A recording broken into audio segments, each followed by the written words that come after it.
Nogometaši Maribora so torej še enkrat več zelo prepričljivo osvojili naslov državnega prvaka.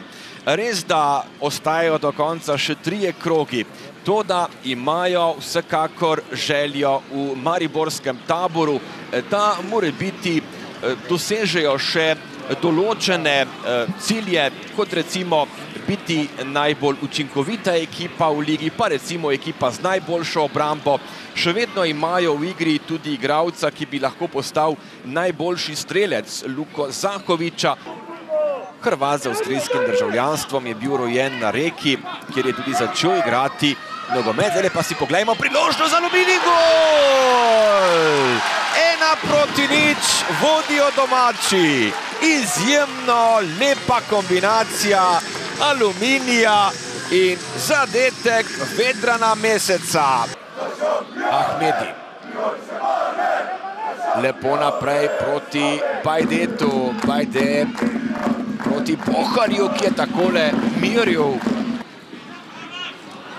Sedaj pa spet obetava napad Škofleka po desni strani. Škoflek še vedno podaja pred vrata in gol!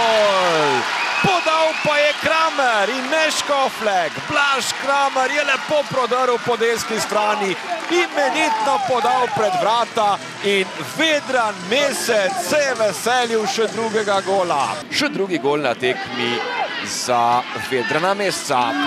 Spet priložnost za Jakšiča. Takole pred vrata in gol!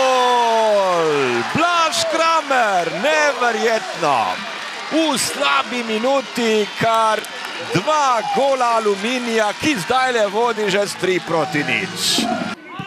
Je trener Mariborčanov Darko Milanič vedno ni najbolj zadovoljen z igro svojih varovancev. Pihlerju je ukazal, naj da nekaj gasa, naj pomaga svojim soigralcem. Zdaj pa še en poizkus, tokrat Hotiča, Čevič odbija, potem pa lep prenos na desno stran. Škoflek je potegnil po desni strani.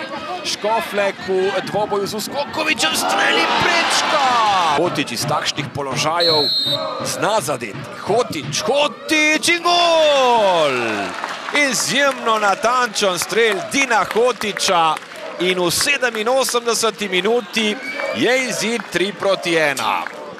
Nogometaši Aluminija se torej veselijo pomembne zmage v boju za obstanek. S 3:1 so torej premagali ekipo Maribora.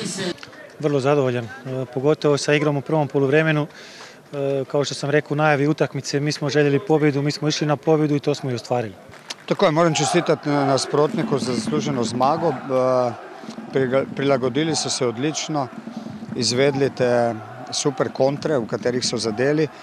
Mi smo štartali v tistem trenutku jasno preveč napadalno oziroma po izgubljeni žogi puščali nasprotniku preveč prostora. Tako da pač tu so nas uspeli zelo dobro pretentati.